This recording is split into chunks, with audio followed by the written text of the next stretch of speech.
5월 18일입니다. 5월 광주 민중항쟁이 있었던 지 35년이 지났습니다.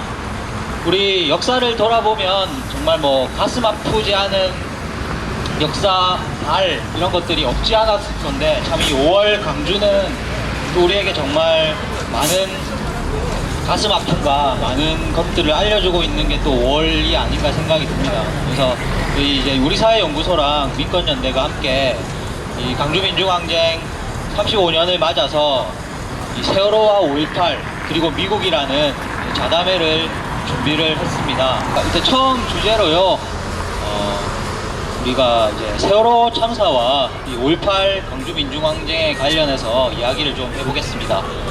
많은 분들이 아시겠지만 80년 5월에 이 전두환 군부 세력이 총칼을 앞세워서 광주 시민들을 정말 무참히, 정말 이 상상하기조차 싫은 끔찍할 정도로 무참히 학살을 저질렀습니다. 그때 당시 이제 정말 국가라고 하는 것들이 이제 있는가, 국민을 위해서 존재를 하는가, 이런 이제 의문들을 사람들이 가지기 시작했던 게 이 5.18 광주 민중항쟁이었던 것 같습니다. 얼마 전에 한 인터넷상에는 이제 이런 표현, 이런 이제 플래카드가 하나 편곡항에 걸려 있었는데요.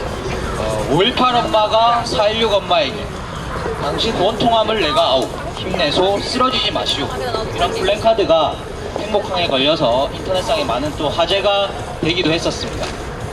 이 5.18 광주민중항쟁과 같이 이 세월호 참사 역시 과연 우리에게 국가란 어떤 존재인지 이런 것들 다시 한번 돌이켜보게 되는 이런 계기를 마련해주고 있는 것 같은데요. 첫 번째 주제로 이 5.18과 세월호라는 주제를 가지고 혹시 이야기를 좀 나눠보도록 하겠습니다. 벌써 1년이 넘었지 않습니까? 바로 앞에 광화문 광장에서 세월호 유가족분들이 지금 농성이 거의 지금 1년이 넘었습니다. 많은 분들은 그렇게 이야기하십니다. 이 세월호 농성을 두고 이제 좀 그만하는 게 어떻겠냐, 지겹다, 이런 의견들도 없진 않습니다. 저는 근데 그런 상황에 접할 때마다 이 광주항쟁, 5.18 광주민중항쟁을 떠올려 보게 됩니다. 세월호 특별법, 그게 과연 가능하겠느냐? 지금 박근혜 정부가 세월호 특별법을 정말로 해주겠느냐? 그거 안 되는데 왜 자꾸 힘을 쓰고 그러느냐? 이런 이제 여론들도 없지는 않습니다. 그러니까 지금 특별법이라고 할 때 저희가 한번 생각해 볼 수 있는 게 바로 이 광주민중항쟁이 있습니다. 광주민중항쟁이 벌어졌던 해가 1980년이죠. 근데 그 해로부터 광주의 수많은 시민들이 무고히 학살당하고 수많은 고통을 겪으셨지만 그 이듬해 전두환은 그대로 이제 청와대에서 국정을 수행한다고 앉아 있었습니다. 7년간 대한민국의 대통령으로 이제 있었죠. 하지만 역사의 진실은 결코 사라지지 않는 법입니다. 광주민중항쟁의 진상을 규명하라 라는 그런 요구는 끊임없이 있어 왔고요. 1988년이었죠. 국회 청문회가 진행이 되면서 많은 국민들이 광주 사태에 대한 진상을 이제 제대로 이해하게 되었던 것입니다. 그때까지는 대한민국의 거의 대부분의 국민들이 광주 사태, 광주항쟁이라는 이야기를 들으면 빨갱이들의 난입이고 북한 간첩들의 폭동이었고 이렇게 생각을 하셨잖아요. 그런데 그랬던 이 광주 민중항쟁이 8년 뒤에야 국회 청문회라는 그런 결실을 보게 됩니다. 그리고 그로부터 7년 뒤에 1995년이었죠. 전두환, 노태우, 실질적으로 이제 법상에 보면 반란 수괴, 내란 수괴 혐의로 전두환 전 대통령이 사형을 선고받게 됩니다. 그러면서 5.18 광주 민중항쟁에 대한 특별법이 제정되고 비로소 5.18 항쟁은 역사 속에서 제자리를 찾게 됩니다. 저는 세월호 유가족분들이 활동을 하고 계신데 지금 1년이 지났죠. 1년이 지난 상황에서 우리가 5.18 특별법을 한번 생각해 볼 필요가 있다고 생각합니다. 무려 15년간 광주의 시민들이 온갖 이 어려움을 뚫고 15년간 목소리를 높여왔습니다. 그리고 그 사안에 대해서 우리 모든 국민들이 정말로 자기의 중심인 것처럼 떨쳐나서 전두환 학살자, 그래서 전직 대통령을 반란수괴라고 이렇게 규정을 받아내는 일이 과연 어떻게 가능했을 일일까요? 하지만 실제로 이 광주 항쟁의 투쟁을 보면 그것은 정말로 역사적으로 저희가 규명을 해냈지 않습니까? 그런 상황을 보면 이번 세월호 사건도 저는 희망을 잃을 필요가 전혀 없다고 생각합니다. 이번 세월호 사건은 전직 대통령의 이를테면 지난 5.18 광주 항쟁처럼 전직 대통령을 반란 수괴로 규정을 하고 뭐 그런 사안으로 볼 수는 없는 거지 않습니까? 정부의 과실이잖아요. 왜 한 명도 구하지 못했느냐, 대체 어떤 일이 있었던 거냐, 그것에 대한 진상을 알고 싶다라는 것인데, 이러한 특별법조차 1년 고작 우리가 활동을 해보고 특별법은 사실상 어려운 거 아니냐, 이런 얘기를 할 만한 계기가 되냐 이것이죠. 저희는 광주에서 싸웠던 15년간 그렇게 이 광주를 알리기 위해서 애쓰셨던 우리 광주 시민들로부터 우리 세월호 가족분들 그리고 우리 국민들이 정말 크게 배워야 되지 않나 생각합니다. 전두환, 노태우 이 두 학살자가 처벌되는 데 15년이 걸렸다라고 이야기를 해주셨는데요. 정말 우리 세월호 진상규명을 위해서도 정말 부단한 많은 노력들이 또 필요한 것 같습니다. 또 한편으로는 또 그런 생각도 들어요. 이게 5.18 특별법이 만들어지는 것도 그냥 단순히 정부에게 우리가 뭐 요청해가지고 됐다기보다는 많은 정말 국민들이 뭐 6월 항쟁부터 해가지고 정말 피를 흘리면서 많이 또 싸웠지 않습니까? 그런 또 정말 뭐 어떤 정부에게 뭔가 기대를 걸고 뭐 이렇게 한다기보다는 정말 우리 많은 국민들이 또 그게 또 떨쳐 나서서 이런 게 또 진상규명이 지금까지 이렇게 또 되어 오지 않았나 그런 생각이 좀 드는 것 같습니다. 그래서 세월호 문제 같은 경우에도 많은 국민들이 여전히 이제 뭐 많은 관심을 가져주시고 이 진상규명이 되기 위해서 정말 그냥 정부에게 특별법 만들어라 뭐 이런 요구를 하는 것도 상당히 중요한 문제인 것 같고, 또 나아가서 우리 세월호 유가족분들이랑 저희 이제 저 앞에 방송을 지금 하고 있는 저 앞쪽에 아직 농성장이 여전히 이제 보이고 있는데요. 많은 분들이 관심을 가져주시고 끝까지 유가족분들과 함께 진상규명을 위해서 많이 싸워주셨으면 좋겠습니다. 전두환, 노태우가 처벌을 받고 이런 게 또 있지만 또 아직 많은 또 의혹들이 해소가 되지 않고 있는 이런 것들 있지 않습니까? 그래서 그런 것들에 대해서 좀 말씀을 좀 더 해주시면 좋을 것 같습니다. 최근에 그 일간 베스트를 비롯한 여러 사실 논리라고는 찾아볼 수 없는 그런 인터넷 사이트에서 광주 항쟁에 대한 역사적인 왜곡이 역사를 이제 거짓말하는 거죠. 그런 것들이 좀 계속적으로 나타나고 있는데, 최근에 이런 적이 있었습니다. 일베에서 많은 이제 누리꾼들이 주장을 했어요. 5.18 광주항쟁 당시에 복면을 쓴 시민군, 그러니까 복면을 쓴 시민군의 사진이 있었는데 저자가 바로 북한에서 내려온 이제 북한과 연루된 공작원이다 라고 주장하는 그러한 주장들이 좀 몇 군데 있었습니다. 그랬는데 문제는 그 복면을 썼던 그분이 나타났어요. 저 사진 저거 나다.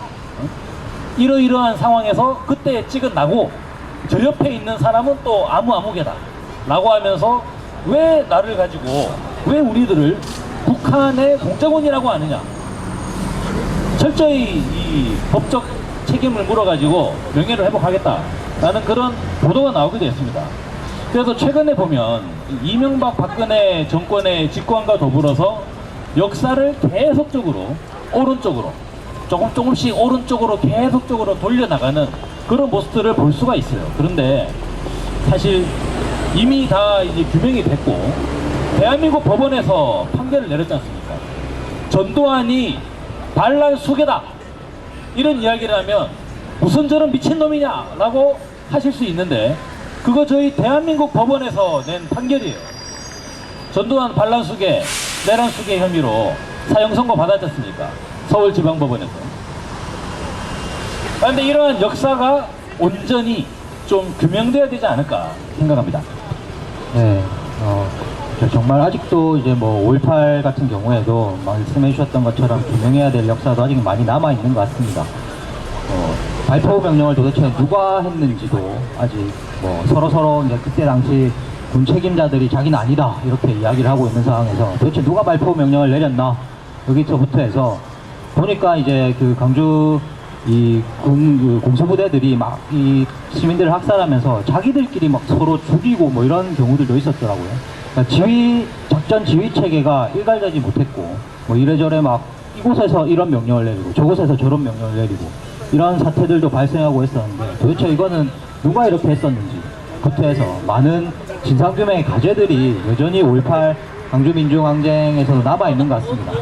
그래서 우리가 이런 것들을 한번 돌아보면서 이제 세월호 참사와 관련한 진상규명도 우리가 어떤 노력을 더 해나가야 될지 한번 되새겨보는 계기가 되었으면 좋겠고요. 제가 뭐 한마디만 좀 덧붙이면 아까 이제 우리 각동기 연구원께서 이 동북 문제 뭐 이런 거 빨갱이다 강주 민중항쟁을 그 강주에서 이렇게 뭐 총을 들고 싸웠던 사람들이 빨갱이다 뭐 북한의 간첩이다 이렇게 이야기를 뭐 배도당하고 이런 것들이 계속 끼어져 오고 있는 것 같은데요. 지금도 좀 비슷한 것들이 계속 일어나고 있는 것 같아요. 우리 보면 뭐 이제 뭐 보수를 자칭하는 이런 사람들이 뭐 세월호 유가족 분들에게 뭐 종북이라는 딱지를 또 붙이기도 하고 또 한편으로는 뭐 꼭 유가족이 종북이다 이렇게 이야기를 하지 않더라도 뭐 종북 세력들에게 뭐 노란하고 있다 유가족들이 이런 말들을 정말 서슴없이 막 이렇게 하는 현실들은 여전히 남아있는 것 같고요. 뭐 세월호 문제랑은 또 약간 다른 문제이긴 하지만 지금 우리 사회를 보면 정말 뭐 종북이라고 하면 모든 게 뭐 다 해결되는 것처럼 뭐 재판할 때 이런 이제 뭐 종북 논란들이 상당히 많은데 이전에 뭐 통일 토크 콘서트가 작년에 있었었는데 익산에서 진행이 될 때 뭐 폭탄 테러까지 이렇게 일어났었던 상황이 있었습니다. 그때 이제 보수 세력들이 했던 이야기들을 보면 뭐 그 폭탄 테러를 진행했던 한 학생을 뭐 열사처럼 이렇게 의사처럼 이렇게 막 비유를 하면서 이런 이제 뭐 정말 우리 사회에 정말 취약한 단면을 한번 또 보여주기도 했었는데요. 뭐 종북이라고 하면 국가폭력이 정당화되는 이런 논리들이 5.18 때 쟤들은 강주 시민들은 빨갱이기 때문에 뭐 국가가 총칼을 앞세워서라도 뭐 진압을 해도 된다 이런 식의 논리와 또 맞닿아 있는 거 아니냐 지금의 우리 한국 사회 현실이 여전히 그런 생각을 또 많이 해보게 되는 것 같습니다. 네, 세월호 문제 관련해서는요 이 정도 좀 이야기를 하는 걸로 하고요. 네, 다음 주제로 좀 넘어가 볼까 합니다. 뭐 5.18과 미국이라는 주제를 가지고 좀 이야기를 해보려고 하는데요. 저도 이제 그 화려한 휴가라는 이전에 이제 개봉됐던 영화를 봤는데 거기 보면 막 그런 장면들이 나오지 않습니까? 그 시민들이 막 모여가지고 미국의 부산 앞바다에 미국 항공모함이 들어왔다 그러면서 이제 우리 구원하러 왔다 이렇게 많은 강주 시민들이 그때 실제 역사 자료를 봐도 많은 기대를 해왔던 걸로 이렇게 나오는데요. 하지만 그 기대가 정말 처참히 무너지면서 우리가 이제 강주 민중항쟁을 계기로 과연 우리 사회에서 미국이란 존재가 과연 어떤 존재인지 미국의 본질이 또 어떤지 이런 것들을 고민하게 되었던 것이 또 강주 민중항쟁이 아니었나 생각을 해봅니다. 그래서 이런 이제 5.18을 계기로 우리 미국과 그리고 지금의 한국 사회는 또 그런 면에서 어떤 모습인지를 같이 좀 이야기를 나눠볼 수 있었으면 좋겠습니다. 그러면 뭐 이준현 연구원께서 한번 한 말씀 해주시죠. 네, 이렇게 5.18 35주년이라는 뜻깊은 날을 맞이해가지고 이 미대사관 앞에서 5.18과 미국에 대한 이야기를 한다는 것 자체가 정말 의미 있는 자리인 것 같습니다.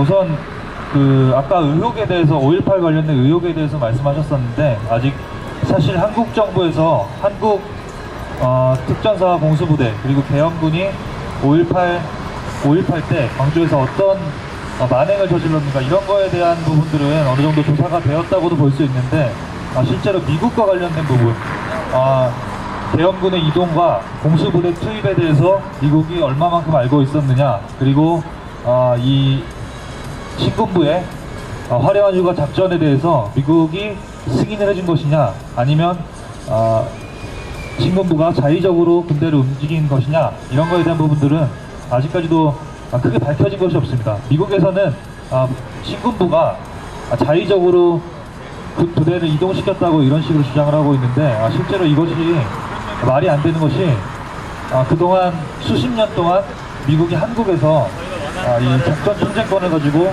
한국 군부의 이동을 얼마만큼 자세히 다 파악하고 있는 이런 상황에서 자의적으로 공수부대를 투입시키고 그리고 수천 명의 수백 명의 시민들을 학살할 수 있었는가 이런 질문들을 던져보면 미국의 이런 변명이 얼마나 허황된 것인지를 다시 한번 생각해 볼 수 있을 것 같습니다.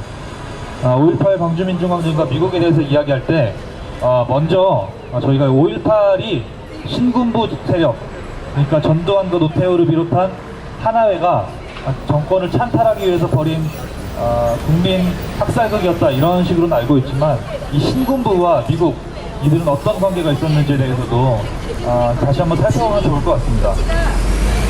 미국이 이제 한국 전쟁 이후에 대한민국에 대해서 군사 원조를 굉장히 많이 지원해 주었는데 이 군사 원조의 일환으로 장교들, 위관급 장교들에 대한 미국 유학을 굉장히 많이 보내줬습니다. 전 세계에서 가장 많은 미국 유학생 출신의 장교들이 바로 신군부를 이루고 있는 이런 사람들이라고 할 수 있습니다. 이런 사람들이 거의 수만 명인데요.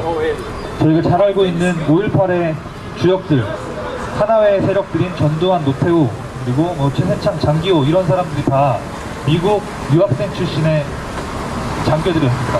이런 사람들이 미국 유학을 갔다 와서 한국 군본에서 자리를 잡고 또 베트남전에 참전하면서 이 게릴라 작전을 통해서 베트공들을 토벌하는 이런 게릴라 작전을 수행하면서 미국과 이런 교감 그리고 미국의 작전 체계 속에서 어떻게 자신들이 움직여야 되고 미국이 작전 통제권을 차지하고 있는 한국에서 어떤 식으로 미국 군부와 연관을 맺어야지 자기가 출세할 수 있겠구나 이런 것들을 유학생 시절과 베트남 참전 시절 이런 걸 통해서 신군부 일당들이 이런 것들을 굉장히 뼛속까지 친미 군부로서의 그런 모습들을 보여주었다. 이것이 우선 지적돼야 될 사항인 것 같습니다. 아까 말씀하신 부분이 정말 의미심장하다고 생각이 돼요. 뭐냐면 그 당시에 작전 통제권을 물론 우리 군대의 작전 통제권은 94년도에 김영삼 대통령 시절에 평시에는 저희가 이관을 받았죠. 지금은 전시에만 이제 미국이 작전권을 행사하지만 5.18 항쟁이 있던 80년에는 평시에나 전시에나 언제나 다 미군이 우리 군의 작전권을 가지고 있었다는 거잖아요. 그런데 신군부의 주장도 그렇고 미국의 주장도 뭐냐면 우리가 미국 몰래 했다는 거예요. 우리가 미국 몰래 공수부대를 광주로 보내가지고 광주 시민을 그렇게 학살을 했다는 건데 근데 중요한 거는 우리가 한번 미국의 입장에서 생각을 해보자는 거예요. 통제권은 우리한테 있는데 한국 군대 애들이 우리한테 보고도 안 하고 군대를 광주에 보냈어요. 미군이 가지고 있는 통제권에 심각한 하자가 발생을 했잖아요. 근데 왜 미국은 후속 조치를 취하지 않는 거냐. 예, 말로는 비판을 하죠. 네, 그것도 이제 5.18을 전후해서 미국이 그러면 한국 이 정치 상황에 대해서 어떻게 인식하고 있었는가 이거에 대해서 이야기하지 않을 수가 없는데요. 기본적으로 미국은 이런 어떤 시위라든지 소요 사태 이런 것들이 일어나는 것에 대해서 굉장히 불안감을 많이 가지고 있었습니다. 우리가 80년도에 가장 큰 이 민주화 세력의 실책이라고 할 수 있는 서울역 회군 이 당시 때만 해도 수만 명의 학생들이 모여서 미국 대사관 근처까지 막 진출하고 이런 사태들이 벌어지고 있었는데 서울의 봄 당시에 아니 근데 그 아무리 그 시위가 격화되고 한다 하더라도 군대는 군대고 명령은 명령이고 이거 통제권은 확보를 해야 되는 거잖아요, 미군이. 예. 이를테면 이제 전두환이나 노태우가 아이고 그래 뭐 미안합니다 뭐 군대 데모를 하도 많이 해가지고 우리가 당신들 몰래 군대를 이동시켰다 라고 하더라도 미국이 따질 건 따지는 나라잖아요. 행정을 하는 거잖아요. 그런데 그렇게 되면은 왜 우리에게 보고하지 않고 군대를 이동시켰는가 라는 데 대한 책임을 물어야 된다는 거죠. 그리고 더 중요한 거는 그것에 대한 후속, 그러니까 재발 방지를 마련을 해야 된다는 겁니다. 그런데 이게 가만히 보시면 우리 군대가 미국의 승인받지 않고 몰래 군대를 빼돌린 게 한 번 더 있어요. 그게 바로 박정희 대통령이지 않습니까? 가깝게 말하고 박정희 대통령이 5.16 쿠데타를 할 때 미군에게 보고하고 군대를 쿠데타를 하지 않았잖아요. 우리 그렇게 배우지 않지 않습니까? 그죠?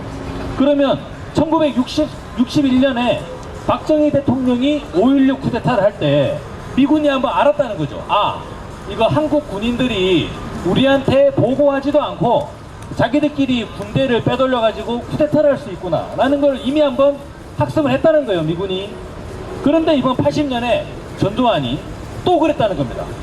미군에게 보고하지 않고 공수부대를 빼돌려 가지고 광주에 가서 시민들을 죽였다는 거예요.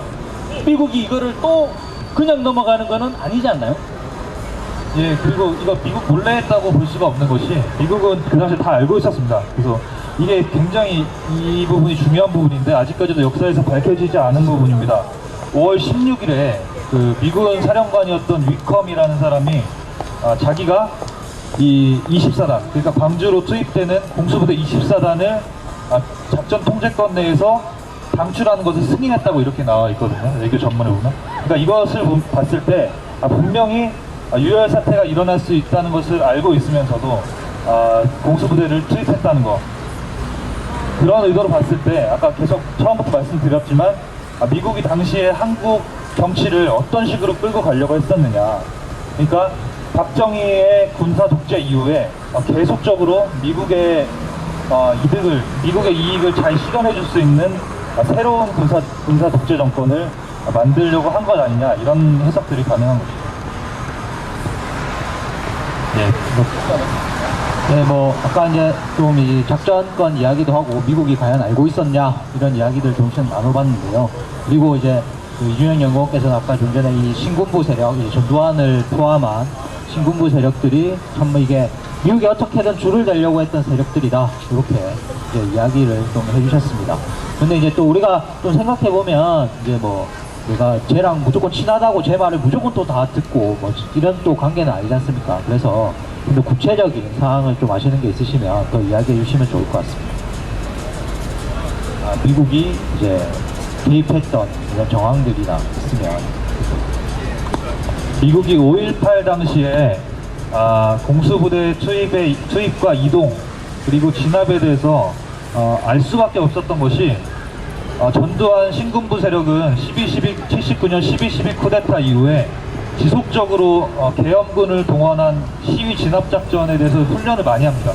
그 충정작전이라는 이름으로 계엄군이 도시 지역에서 소요한 사태나 시위가 일어났을 때 어떤 식으로 이들을 진압할 것인가에 대한 내용을 가진 훈련이 80년 2월부터 지속적으로 일어나게 됩니다. 그게 뭐 한두 명이 참여하는 이런 훈련이 아니라 거의 4단 규모의 수만 명 단위의 군인들을 동원하는 시위대 진압작전을 지속적으로 벌이게 되는데, 이 과정에서 미국이 이 시위대 진압작전에 대해서 굉장히 잘 알고 있었고 지금 신군부 세력이 이러이러하게 폭력적으로 유혈사태가 한국에서 시위대에 대한 유혈사태가 일어날 수 있다는 것에 대해서 잘 인지를 하고 있었습니다. 이런 것들이 미국 대사관이 미 국무부에다가 이제 보고하는 내용들, 이런 것을 보면은 굉장히 잘 나와 있습니다.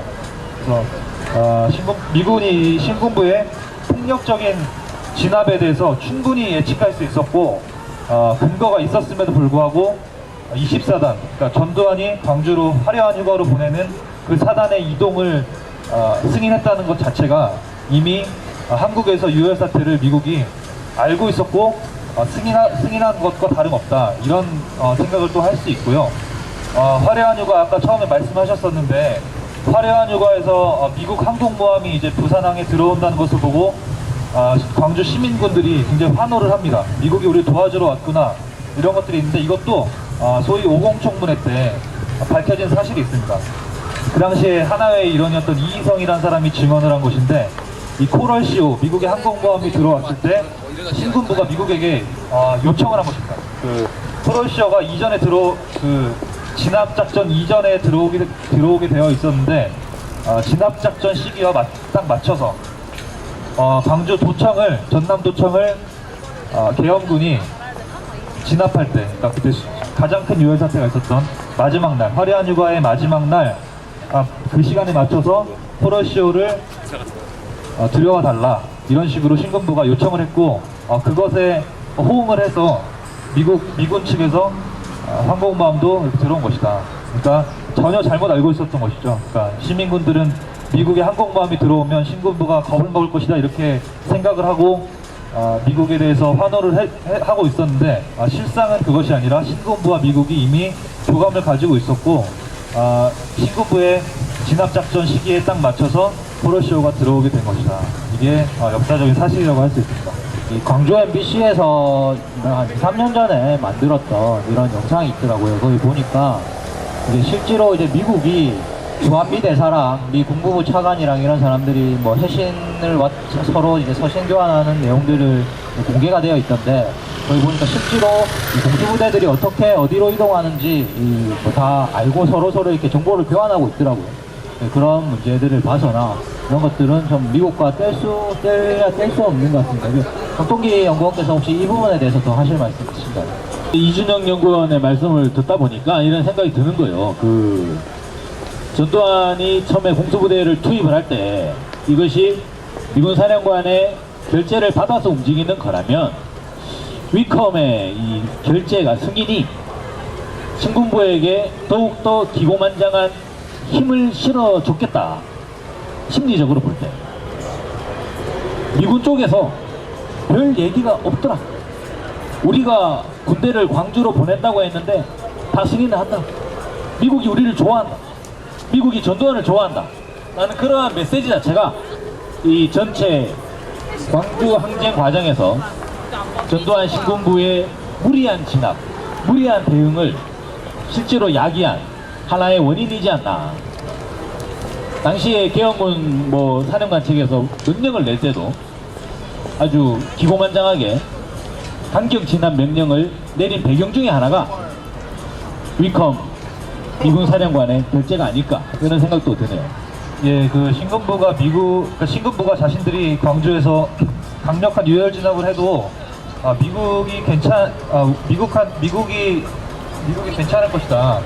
그러니까 미국이 자기들을 승인해 줄 것이다, 이런 확신을 가질 수밖에 없었던 것이, 그 당시에 80년도 초반에 있었던 여러 가지 외교 전문들을 보면 이 한국에서의 시위 상황, 뭐 서울에서 일어나는 시위라든지 각 지역에 있는 대학생들의 시위, 이런 것에 대해서 미국이 굉장히 부정적으로 인식하고 있었습니다. 소요 사태, 폭동, 학생 시위, 뭐 이런 굉장히 부정적인 단어들을 사용해 가면서 이 한국의 민주화 운동에 대해서 굉장히 폄하를 하고 있었고, 그것을 정치적인 불안으로 인식하고 있었다. 그러니까 미국이 당시에 한국의 상황을 안정시키겠다고 한다는 것은 결국에는 다시 이 군부 독재 체제를 다시 수립하려는 그런 움직임이었다는 것을 신군부가 모를 리가 없었겠죠.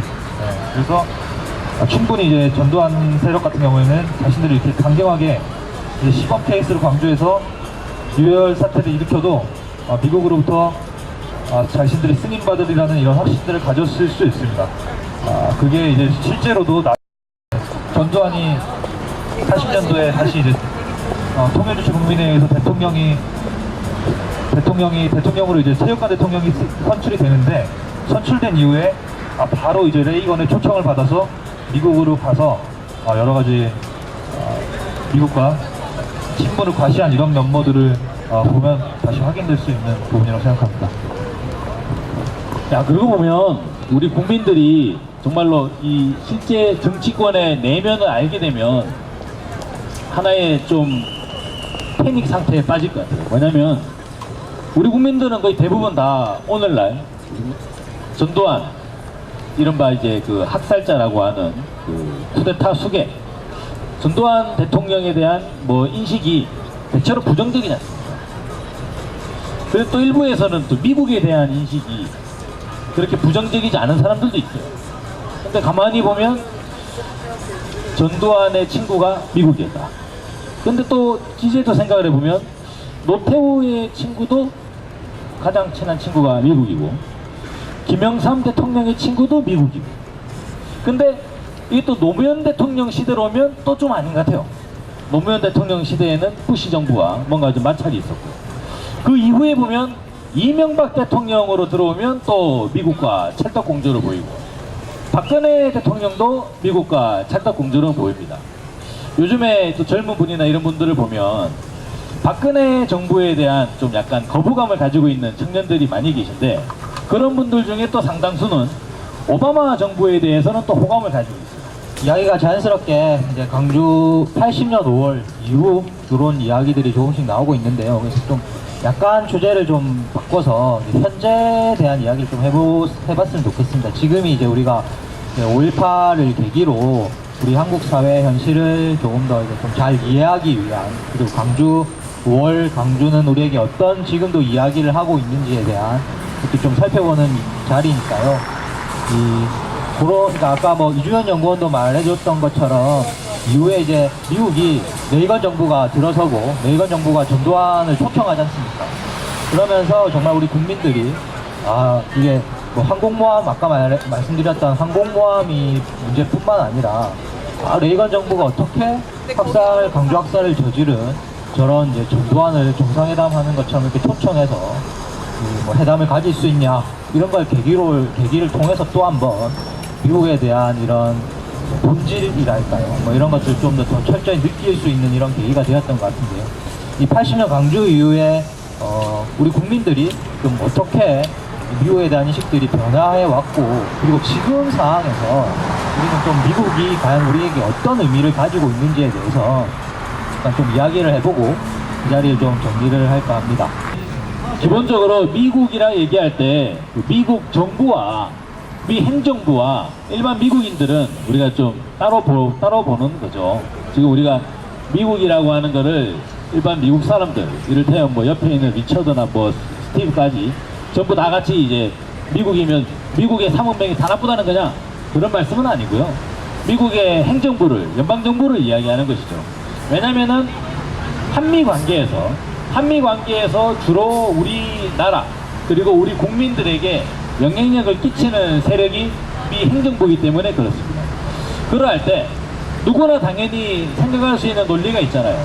아니, 미국이 자기 나라의 국익을 추구하는 건 당연한 거 아니냐, 그죠? 아니, 그런데 저희들이 하는 얘기는 이런 거죠.